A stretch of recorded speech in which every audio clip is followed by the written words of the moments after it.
Hey friends, welcome back to our channel Education Centre. This is Ankit Varma and आज हम Indian Coast Guard से related एक important practice set लगाएंगे जिसमें हम आज तक के सब इंडियन कोस्ट गार्ड के एग्ज़ाम्स में आए हुए सभी प्रीवियस ईयर क्वेश्चंस को और जो इम्पोर्टेंट क्वेश्चंस जो कि एग्ज़ाम्स में वेव्स एंड साउंड सेक्टर से रिलेटेड क्वेश्चंस लगाएंगे। तो आप अगर इस वीडियो को देखेंगे तो आपके लिए बहुत ही ज़्यादा बेनिफिशियल रहेगा। तो चलिए वीडियो शुरू करते हैं। क्वेश्चन नंबर 1 है हमारा, in which medium velocity of sound is maximum. तो मैं आपको बता दूं कि जो वेलोसिटी ऑफ साउंड होती है वो मैक्सिमम किस में होती है। सबसे फर्स्ट तो हमारी सॉलिड में होती है, फिर हमारी लिक्विड में होती है, फिर हमारी गैस में होती है। यानी कि ठोस, द्रव और गैस, मतलब कि ठोस यानी कि सॉलिड में सबसे ज़्यादा होती है। तो मेटल एक सॉलिड होता है, एयर एक गैस होती है और वाटर हमारा लिक्विड होता है, पॉलीमर एक टाइप का हमारा फोम टाइप होता है। तो सबसे ज़्यादा वेलोसिटी ऑफ साउंड किस में हो जाएगी, हमारी मेटल के अंदर आ जाएगी। नेक्स्ट है हमारा question number 2, sound can not pass is through. तो जो हमारी जो साउंड है वो, ये एक इम्पोर्टेंट क्वेश्चन है, तो आप इसको एक बार ध्यान से देख लीजिए। मैं आपको सब कुछ बता देता हूँ। साउंड है जो एक लॉन्गिट्यूडिनल वेव होती है, लॉन्गिट्यूडिनल वेव होती है जो उसको ट्रैवल करने के लिए एक मटेरियल मीडियम, मतलब कि एक माध्यम की ज़रूरत होती है जो कि फ्री स्पेस में ट्रैवल नहीं कर सकती है, इसलिए ये लॉन्गिट्यूडिनल वेव होती है। तो मतलब कि sound can not pass through, तो मतलब कि वैक्यूम का मतलब फ्री स्पेस ही होता है। या तो इसको फ्री स्पेस बोल दीजिए या फिर वैक्यूम बोल दीजिए, बात एक ही है। तो इसका सही जवाब क्या हो जाएगा, वैक्यूम। नेक्स्ट क्वेश्चन नंबर 3 है हमारा, among the following material sound travels faster in. तो ये तो मैंने आपको बता ही दिया है कि जो फास्टर है वो किस में करती है, सॉलिड में करती है। और जो हमारा स्टील है वो क्या होता है, एक तरह का सॉलिड ही होता है। एयर हमारी गैस होती है, वैक्यूम एक तरह का मटेरियल मीडियम यानी कि माध्यम होता है, और वाटर हमारा लिक्विड होता है। तो इसका सही जवाब क्या हो जाएगा, स्टील यानी कि सॉलिड आ जाएगा। नेक्स्ट है हमारा question number 4, the waves which need material medium for their propagation are called. तो ये तो आपको पता ही है, जो वेव्स का माध्यम की ज़रूरत पड़ती है तो वो कौन सी हो जाएगी, मैकेनिकल वेव, या फिर हम इसको साउंड वेव भी बोलते हैं। ये तो हमने अभी अभी डिस्कस कर ही लिया है कि साउंड वेव को लॉन्गिट्यूडिनल वेव भी बोलते हैं और इसको मटेरियल मीडियम की रिक्वायरमेंट होती है। नेक्स्ट क्वेश्चन नंबर 5 है, velocity of sound in air does not depends upon. तो मैं आपको बता दूं, जो वेलोसिटी ऑफ साउंड है वो प्रेशर के ऊपर डिपेंड नहीं करती है, टेम्परेचर के ऊपर डिपेंड करती है। कैसे डिपेंड करती है, under root of T, directly proportional to under root of T times sound है जो, वो इस पर डिपेंड करती है। डेंसिटी पे भी डिपेंड करती है, और ह्यूमिडिटी, अगर ज़्यादा ह्यूमिडिटी हो जाती है तो साउंड फास्ट ट्रैवल करती है, अगर ड्राई एयर हो जाती है तो साउंड कम ट्रैवल करती है। तो with increase in humidity sound travel faster. तो ये किस पे डिपेंड नहीं करती है, प्रेशर पे डिपेंड नहीं करती है।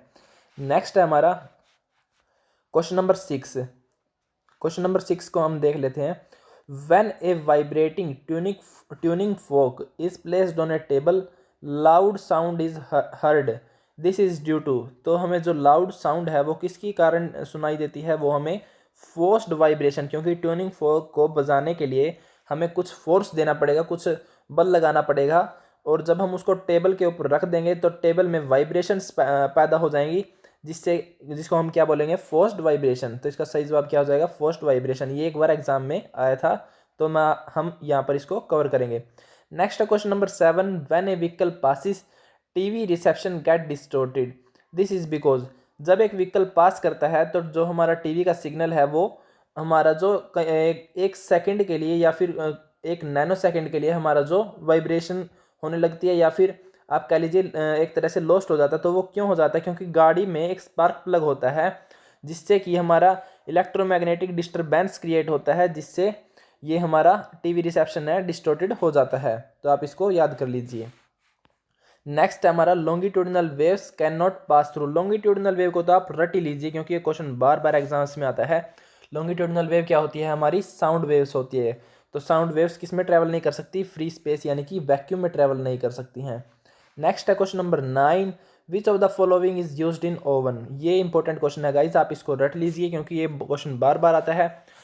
आप इसको ध्यान से देखिए। ओवन को हम नॉर्मली क्या बोलते हैं, यूजुअली हम ओवन को माइक्रोवेव ओवन बोलते हैं।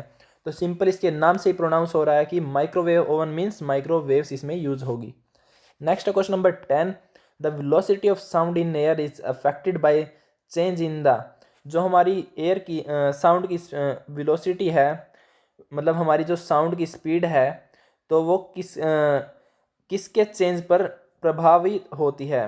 तो अगर हम ये तो हमने पढ़ ही लिया, मॉइस्चर यानी कि ह्यूमिडिटी से प्रभावित होती है, टेम्परेचर से प्रभावित होती है, under times of T, atmospheric pressure, एक होता है प्रेशर और एक होता है एटमॉस्फेरिक प्रेशर। तो यहाँ पर आप नोट कर लीजिए, प्रेशर पर ये इंडिपेंडेंट, प्रेशर से ये इंडिपेंडेंट होती है, लेकिन एटमॉस्फेरिक प्रेशर पर ये डिपेंड करेगी। ये बहुत ही ज़्यादा इंपॉर्टेंट बात है, आप इसको रट लीजिए कि जो प्रेशर पे तो इंडिपेंडेंट होगी लेकिन एटमॉस्फेरिक प्रेशर पे ये डिपेंड करेगी। तो इसका सही जवाब ऑल ऑफ द अबव आ जाएगा। नेक्स्ट क्वेश्चन नंबर 11, लाउडनेस और intensity of sound depends upon. तो लाउडनेस तो एक सिंपल सी बात है कि लाउडनेस क्या होती है, हमारी एम्पलीट्यूड पर ही डिपेंड करती है और किसी भी चीज़ पर डिपेंड नहीं करती है। वैसे लाउडनेस क्या होती है, हाईएस्ट एम्पलीट्यूड को ही हम लाउडनेस बोलते हैं। नेक्स्ट है question number 12, the radiation initially produced in fluorescent tube. जो हमारी फ्लोरेसेंट ट्यूब होती है उसमें सबसे पहले रेडिएशन कौन सी एमिट होती है, वो होती है अल्ट्रावायलेट रेज यानी कि यूवी रेडिएशन हमारी एमिट होती है। और नेक्स्ट हमारा क्वेश्चन नंबर 13, तो ये है the audio signal of TVR. एक होता है हमारा एफएम फ्रीक्वेंसी मॉड्यूलेशन, एक होता है हमारा एएम यानी कि एम्पलीट्यूड मॉड्यूलेशन। तो ये दो तरह के मॉड्यूलेशन होते हैं जो हम नेक्स्ट 12th के जब हम जीडी का सेट लगाएंगे इंडियन कोस्ट गार्ड का ही, उसमें हम सेमीकंडक्टर में इसको, इसके बारे में कम्युनिकेशन वाले चैप्टर में इसको कवर करेंगे। तो आप इसको ध्यान से तब वहाँ पर इसको डिटेल में डिस्कस करेंगे। आप फिलहाल इसको याद रखिएगा कि ये जो एफएम कम्युनिकेशन होती है वो टीवी का ऑडियो सिग्नल होता है। नेक्स्ट हमारा क्वेश्चन नंबर 14, द फ्रीक्वेंसी की यूनिट क्या होती है। तो ये तो आपको पता ही होगा, हर्ट्ज है जो हमारी फ्रीक्वेंसी की यूनिट होती है, डेसिबल हमारी साउंड की होती है, मीटर हमारी डिस्टेंस की होती है और सेकंड हमारी टाइम की होती है। नेक्स्ट हमारा, if frequency and wavelength of wave are this and ये लैम्डा हमारा वेवलेंथ को डिनोट करता है। मतलब कि ये बोला गया है फ्रीक्वेंसी हमारी ये है और वेवलेंथ हमारी ये है, then what will be the speed, ये क्या होगी। तो हमारा ये फॉर्मूला होता है v is equal to nu lambda.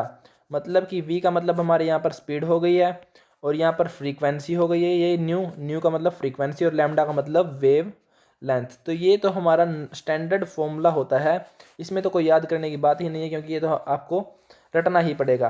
तो ये तो हमारा स्टैंडर्ड फॉर्मूला होता है जो आपको याद ही करना पड़ेगा, यहाँ पर ये डायरेक्ट दिया हुआ है। नेक्स्ट है हमारा क्वेश्चन नंबर 16। तो क्वेश्चन नंबर 16 एक इम्पोर्टेंट क्वेश्चन बनता है जो कि आपसे अगले जो अब आप हाल ही में एग्ज़ाम देंगे मार्च के मिड सेम में, तो वहाँ पर पूछा जा सकता है। तो आप इसको बिल्कुल रट लीजिए, the distance between node and adjacent anti node. तो यहाँ पर एडजेसेंट का मतलब क्या है, अगर एक नोड है उसके जस्ट अगले वाला ही हमारा जो होता है वो हमारा एडजेसेंट कहलाता है। तो आप ये बात याद रखिए, नोड और एंटी नोड के बीच में, यानी कि इसको ऐसे लिख लीजिए, एक नोड है और एक एंटी नोड है, इन दोनों के बीच का जो डिस्टेंस है उसको डिस्टेंस को हम कैसे मापते हैं, जो इसका डिस्टेंस होता है वो हमारा लैम्डा बाय 4 होता है। इन दोनों के बीच का डिस्टेंस कितना होता है, लैम्डा बाय 4। ठीक है, तो आपको ये पता चल गया। नेक्स्ट क्वेश्चन देखते हैं अब हम, the distance between node and adjacent anti node is 30 centimetre. ये तो हमें गिवन ही है, मतलब कि लैम्डा बाय 4 है जो हमें, वो हमें 30 दिया है। द वेवलेंथ इज कितनी होगी, तो लैम्डा को ही हम हमारी वेवलेंथ बोलते हैं। तो ये तो डायरेक्ट हो गया, लैम्डा की वैल्यू हमारी यहाँ से क्या निकल के आ गई है, लैम्डा यानी कि 30 इंटू 4 हो जाएगा 120, यहाँ पर इसका आंसर आ जाएगा। अगर यहाँ पे सेंटीमीटर में दिया है तो 120 सेंटीमीटर इसका आंसर आ जाएगा। तो आपको ये कैसा लगा सवाल, हमें कमेंट में ज़रूर बताइएगा। और ये क्वेश्चन बहुत ही ज़्यादा इंपॉर्टेंट है और इससे अगले वाला क्वेश्चन भी बहुत ज़्यादा इंपॉर्टेंट है, तो आप इसको बिल्कुल ध्यान से रट लीजिएगा। तो हमने क्या सीखा कि नोड और एंटी नोड के बीच में जो डिस्टेंस होता है वो हमारा लैम्डा बाय 4 होता है, और एक नोड और एडजेसेंट नोड के बीच में जो हमारा डिस्टेंस होता है वो लैम्डा बाय 2 होता है। ठीक है, अब हमने एक फॉर्मूला यहाँ पर पीछे ही किया था, velocity is equal to frequency into wavelength. तो हमने ये फॉर्मूला किया था, अभी इसका यूज इस क्वेश्चन में होगा। तो यहाँ पर देखिए, जो हमारा two waves each of amplitude 1.5 mm and frequency this and opposite direction of speed. तो यहाँ पर देखिए हमें क्या दिया है, एक तो न्यू दिया है, हमें न्यू की वैल्यू कितनी है 10 हर्ट्ज, और वी की वैल्यू हमें दी है 20। तो यहाँ से हम वी एक फॉर्मूला लगाएंगे, V is equals to nu lambda, यहाँ से इन दोनों को पुट करेंगे, वी की वैल्यू है हमारी 20 और is equals to 10 into lambda. तो यहाँ से लैम्डा की वैल्यू आ गई 2। तो लैम्डा की वैल्यू 2 आने के बाद हमारा क्या होता है, डिस्टेंस, तो यहाँ पे क्या पूछा है, distance in between adjacent node. तो हमने अभी पता है, हमने अभी अभी किया ही है कि दो एडजेसेंट नोड के बीच में डिस्टेंस कितना होता है, लैम्डा बाय 2। तो लैम्डा बाय 2 की वैल्यू ही पूछी है, तो यहाँ से लैम्डा की वैल्यू आप पुट कर दीजिए। लैम्डा की वैल्यू कितनी आएगी, 2/2 इज इक्वल्स टू 1, हमारा क्या हो जाएगा, इसका रिक्वायर्ड आंसर हो जाएगा। तो ये सिंपल सा क्वेश्चन था। तो कैसा लगा गाइज आपको ये क्वेश्चन, भी आप हमें कमेंट में ज़रूर बताइएगा। नेक्स्ट है क्वेश्चन नंबर 18 हमारा। तो हमने अभी हम इसमें बात करेंगे एम्पलीट्यूड की। तो एम्पलीट्यूड क्या होता है, एम्पलीट्यूड अगर एक ये वेव है तो इसका एम्पलीट्यूड क्या होता है, यहाँ या तो इसके अपर साइड या फिर लोअर साइड, ये मैक्सिमम जितनी ऊंचाई तक जाएगी यहाँ पर वेव, ये हमारा एम्पलीट्यूड होता है, ये हमारा एम्पलीट्यूड होता है। ये जो डिस्टेंस है मीटर में आएगा, ये यही हमारा एम्पलीट्यूड होता है। तो इस क्वेश्चन में यही एम्पलीट्यूड पूछा है, तो एम्पलीट्यूड क्या हो जाएगा, तो आप यहाँ पर डायरेक्ट देख सकते हैं, जो हमारा डी है, डी ये यहाँ पर जो डिस्टेंस दिया है वो हमारा यहाँ पर एम्पलीट्यूड हो जाएगा। तो इसका आंसर क्या आ जाएगा, डी। तो नेक्स्ट हमारा question number 19, what is the frequency of wave with time period this. तो फ्रीक्वेंसी का एक डायरेक्ट फॉर्मूला होता है, frequency is equals to 1 upon time period. तो यहाँ पर फ्रीक्वेंसी पूछा है, तो टाइम पीरियड आपको दिया है, तो 1 अपॉन 0.025। तो आप इसको सॉल्व कर लीजिए, यहाँ पर 40 आंसर आ जाएगा आपका। नेक्स्ट आपका ये क्वेश्चन बहुत इंपॉर्टेंट है गाइज। सबसे पहले तो आप एमआरआई की फुल फॉर्म जान लीजिए। एमआरआई की फुल फॉर्म होती है मैग्नेटिक रेजोनेंस इमेजिंग। तो ये एमआरआई की फुल फॉर्म होती है। तो यहाँ पर पूछा गया है, in MRI machine which one of the following is used. तो इसके नाम से ही पता चलता है मैग्नेटिक रेजोनेंस इमेजिंग। तो इसमें क्या यूज होंगे, मैग्नेटिक वेव्स यूज होंगे। ये तो सिंपल सा क्वेश्चन था, लेकिन है बहुत मोस्ट इंपॉर्टेंट में एक। नेक्स्ट हमारा question number 21, the persistence of sound in big hall due to repeated reflection. जब हम किसी बड़े होल में जाते हैं तो वहाँ पर साउंड है जो बार बार रिफ्लेक्ट हो करके हमें बार बार वही सुनाई देती है, तो वो किसकी वजह से होता है, रिवर्बिरेशन उसको हम बोलते हैं। तो इस प्रोसेस को रिवर्बिरेशन बोलते हैं, जिसमें रिफ्लेक्शन होता रहता है बार बार साउंड का। नेक्स्ट है question number 22, why are we able to hear short waves broadcast better than long waves broadcast. इसमें ऐसा बोला गया है गाइज, इसके बारे में भी हम कम्युनिकेशन चैप्टर में डिटेल में पढ़ेंगे, इसके रिलेटेड हम क्वेश्चंस भी लगाएंगे।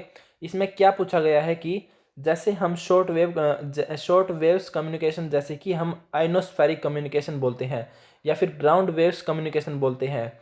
तो एक स्काई, 3 तरह की वेव्स होती हैं, एक ग्राउंड वेव्स प्रोपगेशन के लिए यूज होती है, एक स्काई वेव प्रोपगेशन के लिए यूज होती है, और एक स्पेस वेव प्रोपगेशन के लिए यूज होती है। जो ग्राउंड वेव प्रोपगेशन के लिए यूज होती है उसमें ज़्यादा एनर्जी होती है और उसमें हमें सिग्नल भी अच्छे से मिल जाता है और जल्दी मिल जाता है।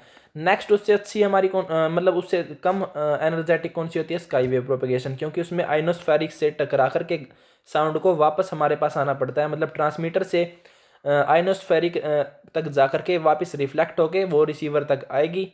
ऐसे ही हमारा जो स्पेस वेव प्रोपगेशन में सैटेलाइट्स के थ्रू हमारा कम्युनिकेशन होता है, तो इसके बारे में हम डिटेल में वहाँ पर पढ़ेंगे। तो सिंपल सी बात है, शॉर्ट वेव्स हैं जो वो मोर एनर्जेटिक होती हैं। नेक्स्ट है क्वेश्चन नंबर 23, ये तो आपको पता ही होगा, ये भी एक इंपॉर्टेंट क्वेश्चन में से एक है। The sounds having a frequency of 20 hertz to 20,000 hertz. तो इसको हम क्या बोलते हैं, ऑडिबल फ्रीक्वेंसी रेंज, जो कि मनुष्य सुन सकता है, इतनी फ्रीक्वेंसी के बीच में ही मनुष्य सुन सकता है, जो कि मनुष्य के लिए मतलब मनुष्य के लिए ऑडिबल फ्रीक्वेंसी रेंज है। नेक्स्ट आता है हमारा क्वेश्चन नंबर 24। तो क्वेश्चन नंबर 24 है हमारा, ये क्वेश्चन भी आप याद कर लीजिए। एक तो होता है 20 टू 20,000 हर्ट्ज होता है, और अगर प्रेशर में बात आ जाती है, प्रेशर में अगर बात आ जाती है तो इसको हम 0.002 माइक्रो बार बोलते हैं। तो आप इसको भी याद कर लीजिए कि हम बार में जब इसके बारे में पूछा जाए तो क्या होता है मिनिमम फ्रीक्वेंसी। तो नेक्स्ट हमारा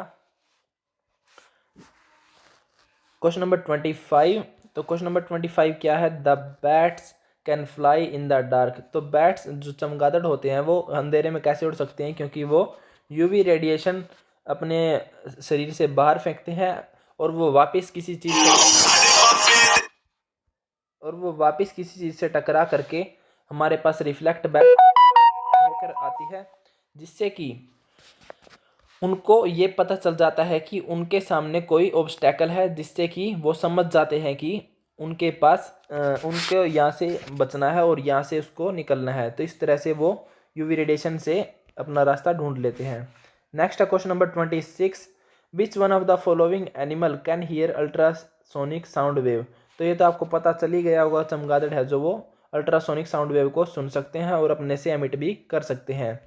और एक क्वेश्चन ये बहुत ही ज़्यादा इंपॉर्टेंट है गाइस, जो सोनार होती है, सोनार हमारी मोस्टली सबमरीन्स में यूज़ होती है। सोनार की फुल फॉर्म आप जान लीजिए, इसकी फुल फॉर्म होती है sound navigation and ranging. Sound navigation and ranging में इसमें मतलब कि क्या यूज़ करते हैं हम, अल्ट्रासोनिक वेव्स यूज़ करते हैं, जिससे हम क्या मापते हैं, या तो हम समुद्र की गहराई नाप सकते हैं, और समुद्र के नीचे अगर कोई चीज़ है तो उसकी दूरी भी नाप सकते हैं, और वो क्या चीज़ है ये भी हम पता लगा सकते हैं इस अल्ट्रासोनिक साउंड वेव के जरिए। नेक्स्ट हमारा क्वेश्चन नंबर 28। क्वेश्चन नंबर 28 हमारा क्या है, ऑडिबल साउंड। ऑडिबल साउंड तो हमने अभी किया ही है कि ऑडिबल साउंड हमारी क्या होती है। ऑडिबल साउंड हमारी गाइस होती है 20 to 20,000 हर्ट्ज, ये तो हमने पता चल ही गया है। और नेक्स्ट है इंफ्रासोनिक। इंफ्रासोनिक का मतलब क्या होता है गाइस, इंफ्रासोनिक एक होता है अल्ट्रासोनिक वेव्स। इंफ्रा का मतलब कम, अल्ट्रा का मतलब ज़्यादा। इंफ्रासोनिक साउंड वेव का मतलब इससे 20, ये हमारी फ्रीक्वेंसी रेंज होती है इससे कम।